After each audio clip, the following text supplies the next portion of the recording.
നമ്മൾ ഇന്ന് ഈ ഒരു ടൈഫോൺ RC കാറിന്റെ ബാറ്ററി അസംബിൾ ചെയ്ത് എടുക്കാൻ വേണ്ടി പോകുന്നുണ്ട്. അപ്പോൾ ഒരുപാട് ആൾക്കാരുടെ ഇതേപോലത്തെ ടൈഫോൺ RC കാർ ഇരിപ്പുണ്ട്. അപ്പോൾ അവർ ബാറ്ററി കംപ്ലൈന്റ് ആയി കഴിഞ്ഞാൽ നമ്മൾ വിളിച്ച് ചോദിക്കുന്നത് ഈ ഒരു സെറ്റ് അങ്ങനെ തന്നെ കിട്ടുകയെന്ന് ചോദിക്കുന്നത്. പക്ഷേ ഈ സെറ്റ് അങ്ങനെ തന്നെ മേടിക്കേണ്ട കാര്യമില്ല. നമുക്ക് ഈ ഒരു 4 സ്ക്രൂ അടിച്ച് കഴിഞ്ഞാൽ ഇതിൻ്റെ ഉള്ളിലെ ബാറ്ററി നമുക്ക് സിമ്പിളായിട്ട് മാറ്റിയെടുക്കാൻ പറ്റും.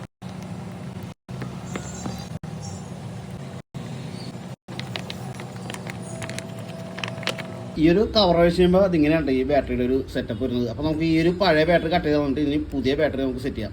ഈ ഒരു 2 ബാറ്ററിയാണ് നമ്മൾ ഇതേപോലെ സെറ്റ് ചെയ്തെടുക്കാൻ വേണ്ടി പോകണേട്ടാ. നമ്മൾ ബാറ്ററിയുടെ വയറിങ്ങും കാര്യങ്ങളൊക്കെ സെറ്റാക്കി എടുത്തിട്ടുണ്ട്. അപ്പോൾ നമുക്കിതൊന്ന് ഈ ഒരു PVC ഇത് വെച്ച് നമുക്കിതൊന്ന് പാക്ക് ചെയ്തെടുക്കണം.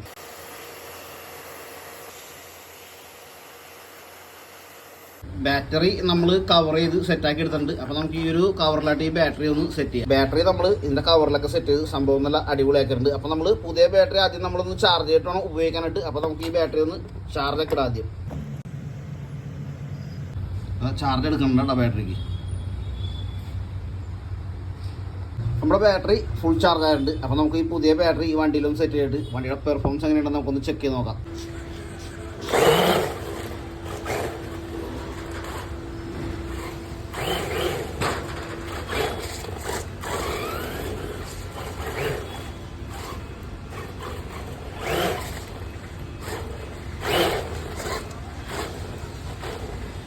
പുതിയ ബാറ്ററി സെറ്റ് ചെയ്തതിന് ശേഷം വണ്ടിക്ക് നല്ല കിടിലൻ പെർഫോമൻസ് ഉണ്ട്. അപ്പോൾ വീഡിയോ ഇഷ്ടപ്പെട്ടാൽ നമ്മുടെ ചാനൽ സബ്സ്ക്രൈബ് ചെയ്യാൻ മറക്കല്ലേ.